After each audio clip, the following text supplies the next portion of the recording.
The curtains are blue is an ideological refrain that, much like any other form of psychic damage, was spread around the internet in the form of a shitty meme in the mid-2000s via Tumblr. The thought experiment of the meme goes as such. You are in an English class.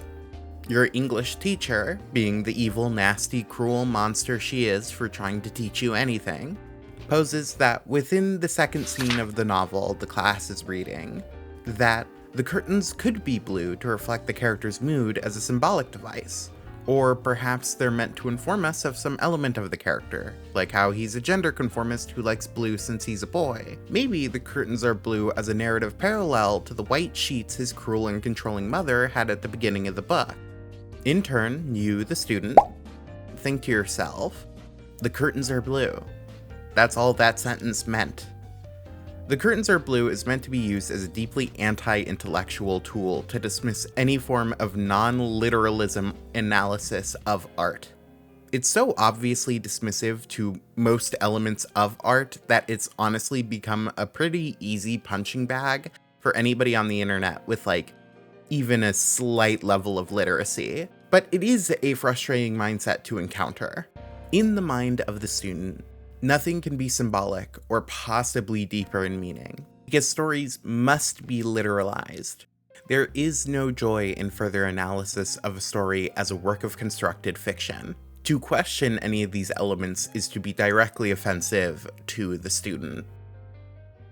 Power scalers are like a third kid in the room that go, well, he rips off the curtains lightning fast in chapter 4. So the main character, Johnson, scales to lower faster than sound speed, meaning that he must at least scale to Building Buster level, and that's why I think he can beat start of series Goku.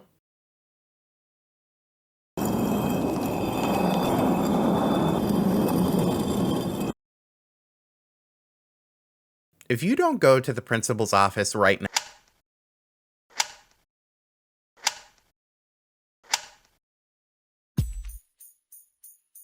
hello. Okay, so you read the title, you know who's getting dunked on today. Power scaling. If you're unaware, power scaling is the modern internet subcommunity that takes it upon themselves to ask the hard questions, like, does Goku beat Superman? And treats it with all the gravitas and seriousness of sports broadcasters debating which underpaid college kid shoots the ball better. Power scaling, as it's currently known, evolved from battleboarding. Battleboarding is mostly what it sounds like. On the early internet, when fandoms were still sequestered to their own separate websites and forums, people would start battle boards, where members of the fandom could join in and argue which of their faves would win. This could even be seen as an extension of earlier versus write-in sections from early fandom magazines. All this to say that arguing about fictional characters fighting is an ancient art that goes back to the ye olden times of the late 90s. So you're probably wondering, Zeta, why are you hating on something that makes people happy? Sure, it's slightly dumb, but why can't you let them have their fun? Well, I've got a few reasons. Firstly, and most importantly, I'm petty. No, I'm not going to expand on that. Well, I mean, I will, but not right now. But more seriously, because the thing I find most fascinating about power scaling is that it reflects a very specific kind of art critique that I find so infuriating and yet rarely discussed. With the blue curtain example I used at the beginning of the video, the student is clearly a mouthpiece for anti-intellectualism as a form of art critique. It's a really easy way to dismiss art that has already been discussed to death and kind of beaten down. But power scaling is a really unique example of pseudo-intellectualism. Arguments and interpretations of artistic work that are made in an attempt to seem more intelligent than a preconceived opponent in an internet debate, rather than make any form of actually insightful critique of the work. Power scaling is like a heady mix of bad argumentation, bad art critique, bad faith argument tactics, and lazy internet content that make it just genuinely fascinating to discuss. If you're a friend with me in real life, I've probably already found an excuse to mouth off to you about the subject at one point or another. Look, I know that there probably are some power scalers watching this video, so let me level with y'all for a second. I know you're probably going to see I have pronouns and get mad and leave the comment before even engaging with any of my arguments, but if you're still here, I want to say that the arguments I make here are much more for a culture that I think is exploiting you and taking the fun away from your hobby, rather than directed at you. So even if you disagree on the face of what I'm saying, I'm asking you to just please hear me out. So please, sit down and let me talk to you about power scaling for whatever inappropriately long length of time this video ends up at.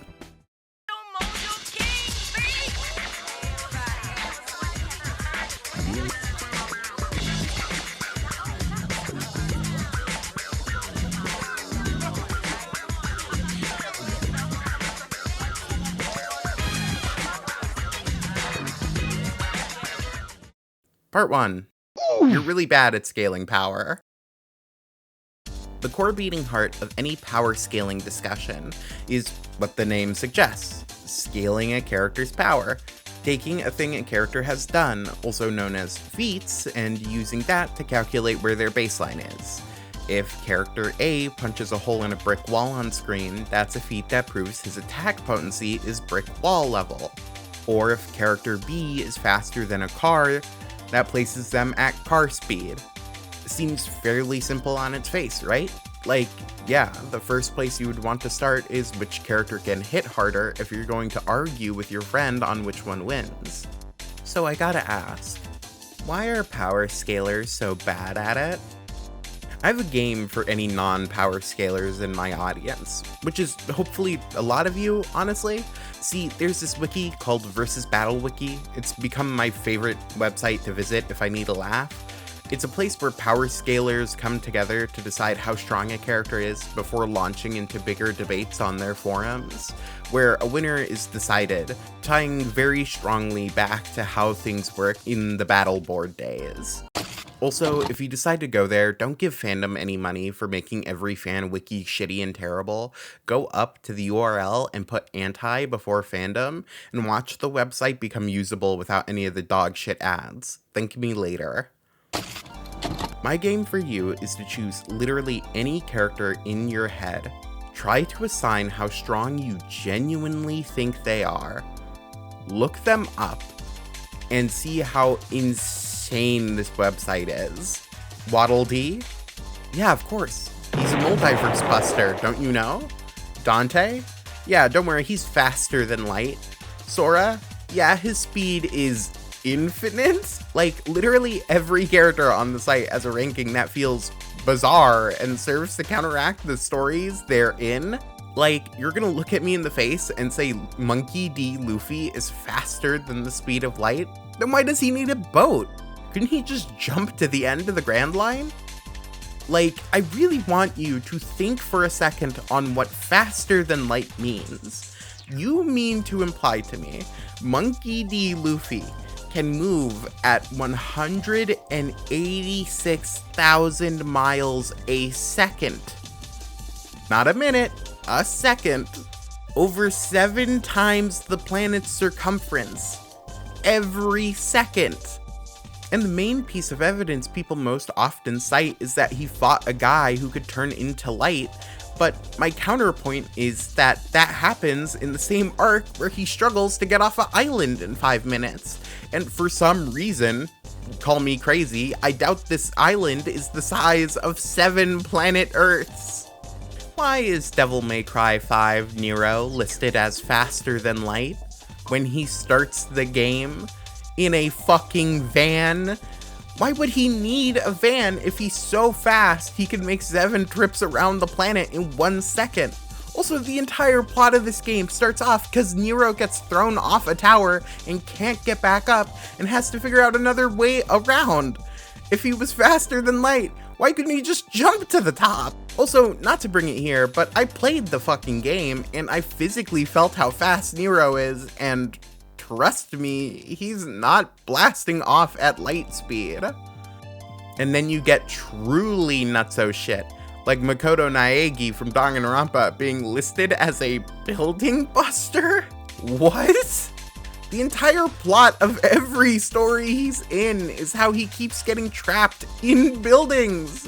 Why wouldn't he just bust out of them if he had the striking power of C4? Also, the game makes a clear point of Makoto being a normal high school student. It's his core character struggle. It's the monologue that starts the game. He is a normal child, and that gets tossed out the window if you believe his bare hands are heat-seeking Barracuda missiles in disguise. And like, the evidence is it's comparable to what other people did that he's been in tussles with. And like, just because I get in a tussle with Mike Tyson doesn't make me equal to Mike Tyson. And all these interpretations are built on such a loose or weird reading of the material. My favorite example is when people say Naruto is faster than light. The claim comes from Naruto's fight with Madara, where Madara used a technique called Sage Art Storm Release Lightning Fang, say that 5 times fast, which is stated in a data book to cut through targets faster than the speed of light. Now, 2 things. First off, if a car is coming at 100 miles an hour in a straight line and I jump out of the way, does that mean I need to enter the woman's 100-meter dash because I'm superhuman? Or does it mean I saw it coming and reacted? And secondly, Madara yells the name of the attack before he fucking does it. All the best snipers announce their presence in advance. Fucking hell, I could have reacted to the thing. But the frustrating part is that these interpretations are born out of such a weird way of arguing. If A can hit B, that must mean that they are always comparable in speed. No questions asked. When like, no, that's not how reality works. There are a lot of nuanced reasons things can happen in reality. And that ambiguity and exaggerated space is where stories thrive. When you accept that ambiguity, fights in fiction are a lot more exciting because they may surprise you. Fights aren't RPG battles where the side with the higher stats wins. There's so much more that goes into a fight, even in real life. I think a lot of this contradiction also comes from the fact that authors often exaggerate for the sake of narrative catharsis. Sure, it's exciting when Superman beats a bad guy, but what if he punches so hard he rips the space-time continuum? Suddenly, the stakes in drama feel a lot more palpable. Even though, visually, nothing has changed, it's only text that informs you of this, but it still feels big, it feels grandiose, and it makes it a more exciting story. When Araki says Jolene from JoJo's Bizarre Adventure can punch as fast as a meteor, is the implication supposed to be that she can punch at the speed of sound and blow up buildings, even though the whole plot of the manga she's in is about being stuck in an underfunded women's prison in Florida? Or is that just prose because it's exciting and provides more drama when she punches someone and really communicates how painful it is? Stories are not literal events, and characters aren't MLB drafts with stats for you to judge. Stories are reflections of complicated situations and events with nuance. Most power rankings are so beyond an author's intended implication because they flatten those situations and artistic depictions of complex scenarios to stats on a character sheet. Look at this clip from Phoenix Wright. Is this a visual metaphor? Perhaps a way of showing in an exaggerated manner how Phoenix Wright's expertise in the world of law and Heart of Gold overpower the prosecution? Could this be a visual metaphor for how devastating his powers of debate must be for everyone in the courtroom to feel like they're being swept away by staunch defense of his client? Not for the fucking Versus Battle Wiki. Because stories are literal, there's no room for nuance or narrative symbolism, or even a smudge of abstraction in art. Everything must be literal. Has power over wind, I guess? The guy who was overpowered by a gay dude with a brick is apparently the last airbender because God forbid we look at stories as fictional events instead of literal sports matches. Every Versus Wiki is either so painfully literal that there's no room for visual metaphor, or takes arguments so abstract or ideas so abstract and just accepts those as the flat default for a character. And this is because there is no baseline to understanding how literally you're intended to take any story, because stories are inherently fictional. This is why plot holes are the laziest form of media analysis and will get your ass laughed out of any college class. It's because stories, by being fictional, are inherently filled with contradiction. Those contradictions are only bad if they break the verisimilitude of a story, because these aren't literal events. These are narratives being told to us to elicit an emotional response and teach us about ourselves and the world. There is never going to be a satisfying answer to how strong a character is, because stories are inherently contradictory. They don't exist to present real events or make consistent sense. They exist to elicit emotional responses that are intended by the author. Part 2. Bad faith arguments. For an internet community that values debate, y'all are really fucking bad at it. And I could see no better example than Death Battle. Death Battle is an internet series that started in 2010, created by a company I can't seem to remember, and then later acquired by another company I can't seem to remember, before becoming independent in 2024. The series is seen as the peak of versus battle content. The show essentially follows a formula where a small discussion about both characters is held before going into an animated fight between the two and deciding a winner, and then explaining their reasoning after. The production value of the show is genuinely very impressive, and I'm not going to sit here and act like the show's effort and overall make is bad. But man, their scripts... Look, I'm starting here because Death Battle literally makes millions of dollars by having a random loser woman on the internet say she doesn't like them. But their episode on Aizen vs. Madara and the preceding arguments around it are such a good example of how rampant bad faith arguments are in fandom space. The core heart of the fight breaks down to this. Aizen has an ability to cast illusions so good that he tricked Yhwach, a character who was literally omnipotent. Yhwach is Bleach's narrative parallel to Jesus Christ, and his final state is reflective of a belief in an all-knowing, all-powerful God, and how those beliefs interlace and interact with fascism in Japanese culture.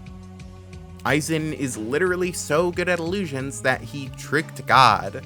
He tricks a character explicitly stated to be omnipotent.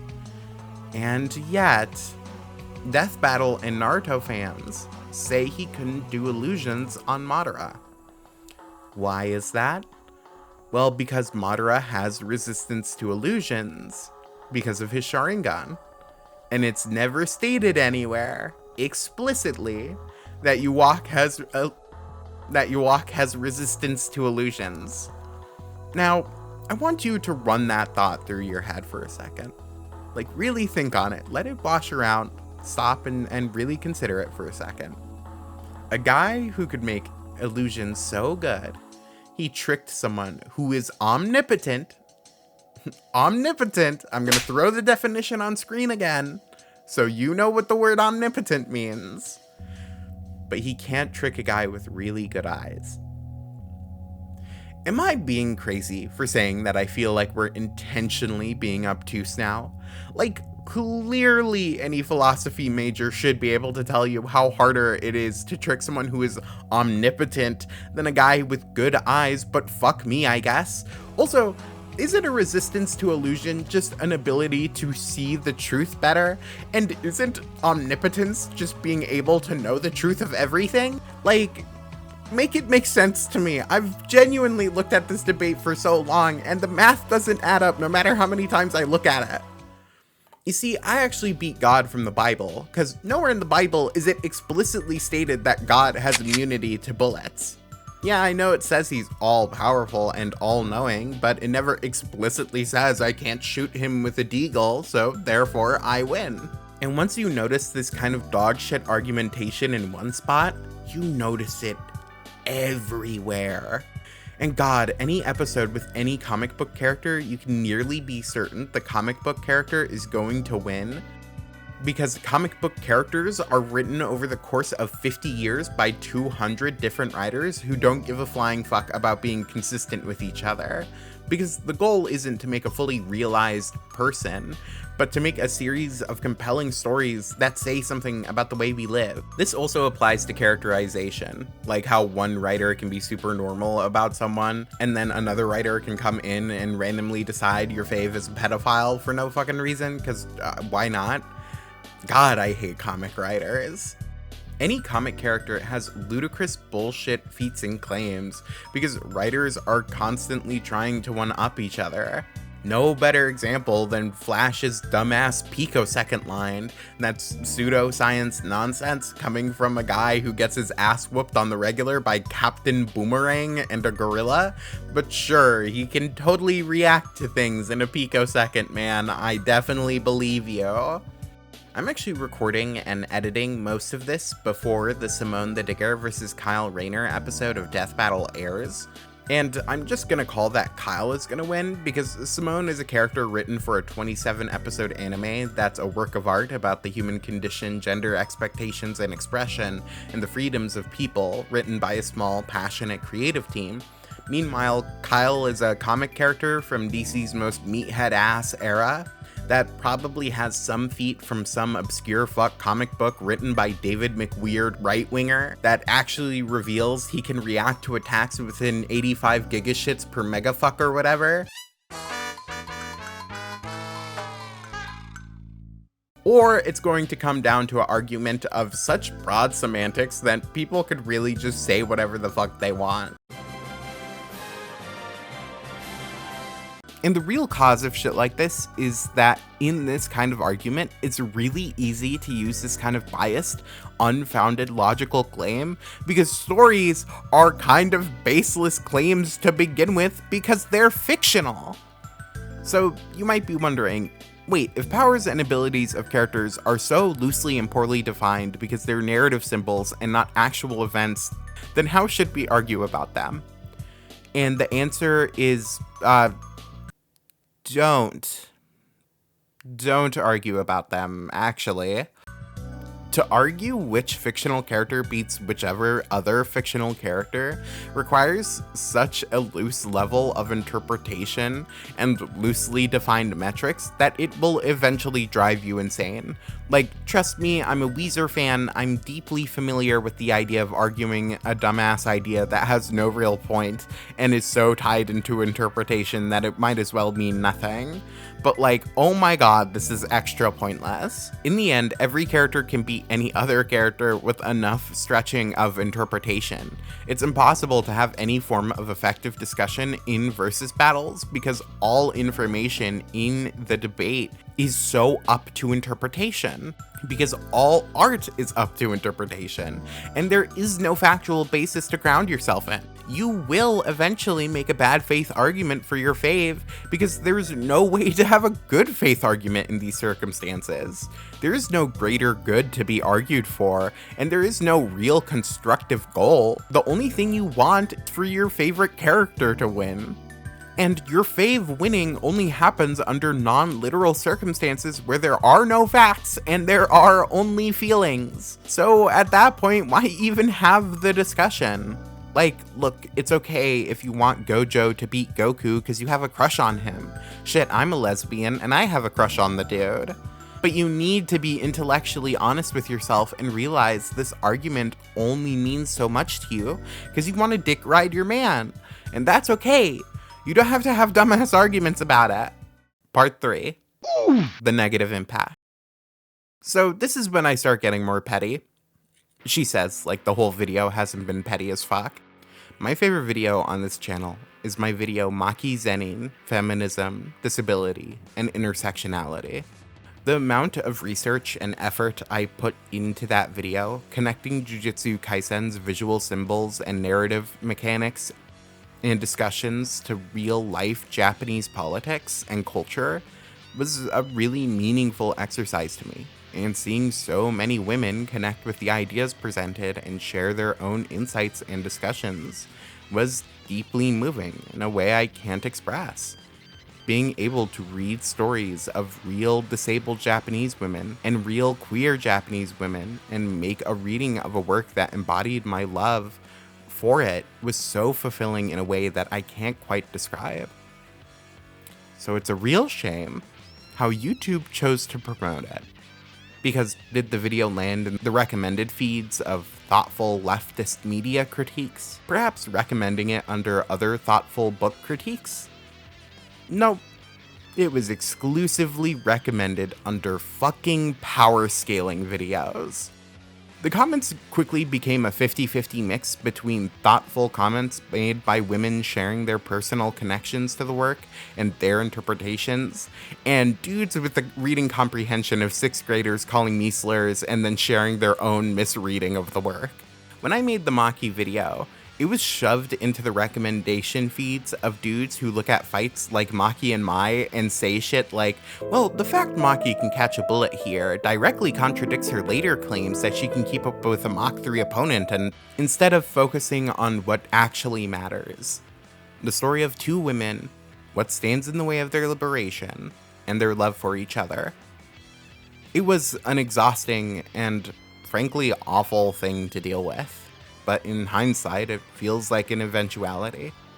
Shonen series naturally attract this kind of content due to their focus on combat and complex fantasy power systems.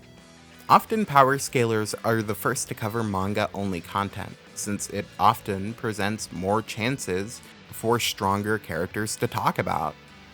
I was also covering manga-only content, so it makes sense that they'd be associated in YouTube's fucked up weird algorithm. Versus battle content also floods this website because it's incredibly easy and profitable content to make. You spend 20 to 30 minutes describing a character's powers, spend 10 minutes explaining why you personally think they win, and then just print free views without ever having to present a challenging thought or a unique perspective.